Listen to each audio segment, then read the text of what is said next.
Flying can only be safe when everybody follows the same standards. Why would we want to exempt regional airlines from adsb given that Flight 5342 was a regional airline? I hope my House colleagues don't wait for another accident or for the NTSB to have to come back and recommend adsb for the 19th time before acting. And the notion that somehow private jets should receive a blanket exception makes no sense whatsoever. I don't know how anyone can look in the eyes of the victims' families and justify that argument. Today, we remember 67 lives lost in a preventable aviation tragedy, just 3 miles from the heart of our nation. For years, safety warnings went unheeded, and critical technology wasn't in place. Now, lawmakers are fighting to make sure this never happens again.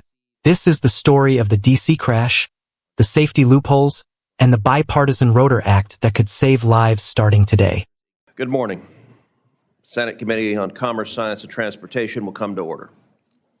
Before I begin my opening statement, today marks the 17th anniversary of the Colgan Air Flight 3407 accident in New York. We remember the 50 lives lost as we somberly meet to discuss another deadly aviation accident. Aviation safety relies on the Swiss cheese model to mitigate and manage risk. Layers upon layers of human intervention and technology are meant to close any vulnerabilities or figurative holes left by the previous layer. Unfortunately, just over 1 year ago, that safety system failed just 3 miles from here at Ronald Reagan Washington National Airport. For more than 15 years, pilots, controllers, and reams of aviation data detected at least one near midair collision each and every month at National Airport. In 2013, after a helicopter and plane on approach to DCA nearly crashed into each other, controllers and helicopter operators formed a working group to improve coordination in the local airspace. That group met often, and at some point even elevated recommendations to revise and improve mapped flight routes to show known hotspots. But their suggestions were ignored. That's one of the many failures uncovered by the NTSB that, had people responded differently, tragedy would have been avoided last year. I want to commend NTSB Chairwoman Jennifer Homendy and all of the NTSB staff for their efforts. They did yeoman's work to complete the DCA crash investigation in just 12 months. In addition to examining the causes of the DCA accident, the NTSB made 50 recommendations to improve aviation safety. One of those recommendations, arguably the most impactful one, should be familiar. For the 18th time, let me repeat that, for the 18th time, the NTSB is urging aircraft in busy airspace to have adsb on board. Had the Black Hawk and Bombardier CRJ been equipped to receive adsb location signals on January 29, 2025, the pilots would have been warned of each other's exact position nearly 1 minute before impact. And 67 people would still be alive today. Instead, the CRJ's pilots didn't see the helicopter until a split second before impact, while the helicopter crew, it appears, never saw the CRJ. The NTSB review revealed another major safety loophole. Military aircraft were routinely ignoring rules that required aircraft flying in busy airspace to transmit adsb signals.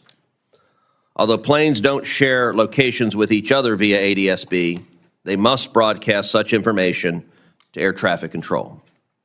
But the Army uses a special carve-out so that it didn't have to consistently comply with the broadcast mandate. Moreover, the NTSB discovered that this particular helicopter's adsb out wasn't even configured correctly. After the January crash, the FAA eliminated the military's blanket exemption. But just a few weeks ago, a brand new loophole was tucked into the annual defense authorization bill, making it easier for the military to continue flying without adsb around DCA. If we learned anything from the DCA crash, it's that you can't have a safe airspace when operators are following different sets of rules. That's why our committee authored and passed the bipartisan Rotor Act. The Rotor Act, which passed the Senate unanimously in December, rescinds that new defense bill loophole, and it enacts the central NTSB recommendation of this investigation. The Rotor Act requires all aircraft in congested airspace to broadcast their location to each other via adsb. The Rotor Act ensures a commercial airliner landing in a major airport has visibility in daytime or in darkness to any nearby aircraft, whether it's a military helicopter or a general aviation pilot, and vice versa. No more flying blind. The Rotor Act will begin to protect the flying public now, which is why the House should pass it and put it on the president's desk for his signature. Now, I've heard some faint grumbling from stakeholders and others who want to put the same kind of loopholes into the Rotor Act that caused the DCA crash. Some want exemptions for private jets, while a few airlines quietly carp about the cost of safety-enhancing technology. These criticisms aren't valid, and they are frankly disturbing. Flying can only be safe when everybody follows the same standards. Why would we want to exempt regional airlines from adsb given that Flight 5342 was a regional airline?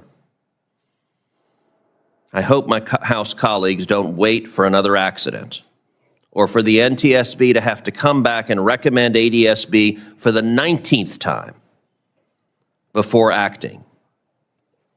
And the notion that somehow private jets should receive a blanket exception makes no sense whatsoever. I don't know how anyone can look in the eyes of the victims' families and justify that argument.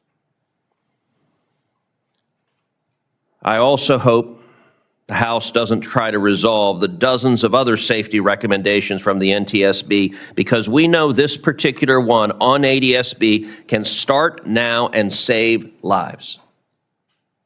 Today, there are planes taking off from Ronald Reagan National Airport. Today, there are planes landing at Ronald Reagan National Airport. There are planes that may have your loved ones on them or my loved ones on them. And every single day we delay, we are putting our families in danger for no reason whatsoever. In the room with us today are loved ones of the 67 men, women, and children who were killed in last January's crash. I'm encouraged and inspired by your tireless advocacy for safer skies. It pains all of us to know that your lives have been irreparably changed.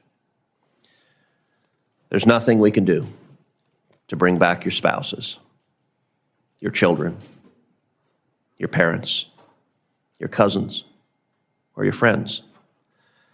But I hope that we can turn your grief into action. Thank you for working so hard to make sure that no other family has to suffer the kind of tragedy that you're feeling the pain of each and every day. I now turn to Ranking Member Cantwell. Thank you. Aviation safety relies on layers of protection, what experts call the Swiss cheese model. Each layer is meant to catch mistakes, but last year, those layers failed just 3 miles from Ronald Reagan National Airport. A regional airliner and a military helicopter collided, killing 67 people. Investigations revealed repeated warnings that went ignored. Controllers, pilots, and safety experts had identified near midair collisions every month. Yet recommendations to map hotspots and improve coordination were overlooked. Most tragically, both aircraft lacked proper adsb technology, which would have warned pilots of each other's position nearly a minute before impact. The NTSB has made 50 safety recommendations, but one stands out. All aircraft in congested airspace must broadcast their location. The bipartisan Rotor Act enacts this recommendation, closing dangerous loopholes that let some military and private aircraft fly blind. By enforcing consistent standards for everyone, the Rotor Act ensures commercial flights, military helicopters, and general aviation all see each other in real time, day or night. Every day that law isn't in place, lives remain at risk. The Rotor Act can start saving them today. It's time for the House to act, for families, for passengers, for everyone who boards a plane. Safety in the sky cannot wait.